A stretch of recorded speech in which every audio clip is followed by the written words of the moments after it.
Hello， 今集揸47號線由唐灣角去康斯特嘅。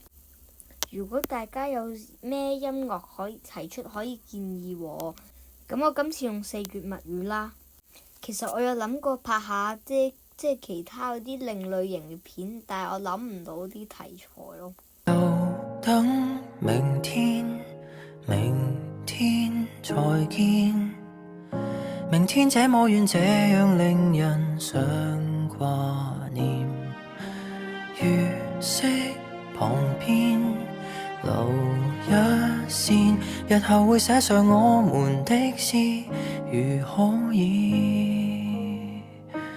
你着墨成圓點，我記聚成圓圈，沉悶風景一息間變小說。誰這刻的視線都只有蒙蒙春天，朦朧中只得你是光線。這句話如何的開始，如何的啟齒，無人知曉的心意，很想接下去描寫初戀，又猶豫心思仍錯亂。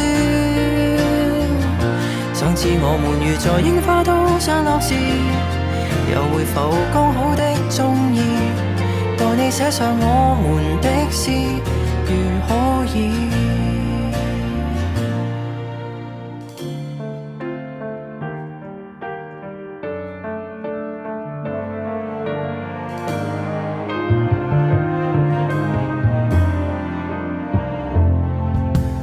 微小日子隨想而已，明天應該會再續這個小故事。月色還好，還可以，就是太想說我才失語無限次。這句話如何的開始，如何的啟齒，無人知曉的心意，很想繼續去遊這花園，來來回編織成故事。上次我們如在櫻花都散落時，又會否剛好的中意，讓我寫上我們的詩，如可以。